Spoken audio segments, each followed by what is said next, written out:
नमस्ते sir, नाव सांगा तुमचं. माझं शितू लांबतुरे. ओके. कशा कशा कंप्लेंट होत्या आपल्या? आपण कधीपासून ट्रीटमेंट घेतो आणि त्यापूर्वी काय त्रास होता? म्हणजे मला खोकला होता, मग दम लागत होता. हां.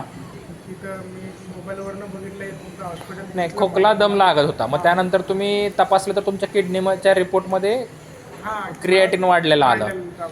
श्वासाला त्रास होता, हातापायाला सूज पण होती तुम्हाला. थोडं पण सूज होती. हां. सूज आणि मग तुम्हाला डायलिसिस करायला सांगितलेलं. हो. डायलिसिस करायला सांगितलं. मग तुम्ही त्यानंतर आपला ॲड्रेस तुम्हाला मिळाला हां. आणि तुम्ही आले आपल्याकडे. इथं आले. हां. ते अगोदर ट्रीटमेंट चालू करायच्या ते त्रास काय काय त्रास होतो तो जरा थोडा डिटेलमध्ये सांगा.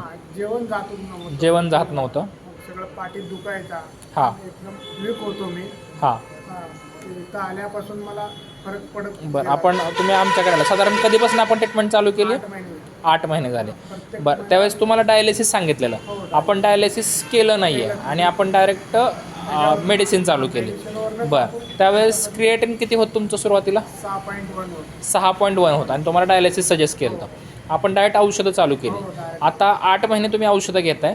8 महिने. आता तुमचं क्रिएटिन किती आहे? 3.4. 3.4 वर आलं. हां.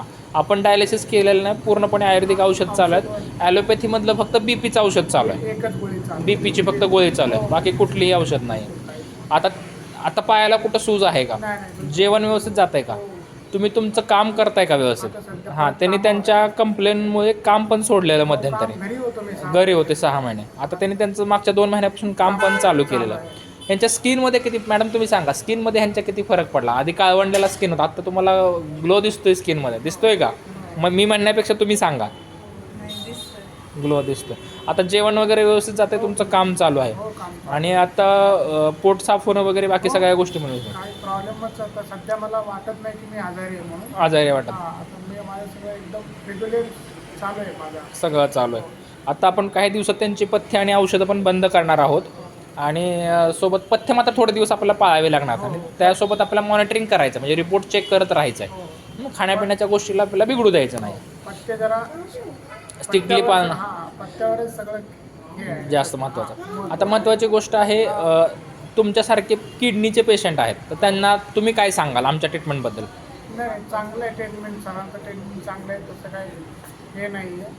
मी 8 महिने झालं हे करत आहे, पण मला तरी एकदम बिलकुल छान वाटले नाही. तुम्ही पथ्य पाळा आणि त्यांचं सांगितलेलं हे करून व्यवस्थित, म्हणजे मला एकदम बेस्ट वाटलं. हां, चालेल. मॅडम तुम्ही काय सांगाल? चांगलंच आहे ते पथ्य पाण्यावर चांगलं. व्यवस्थित. चालेल, थँक्यू सो मच.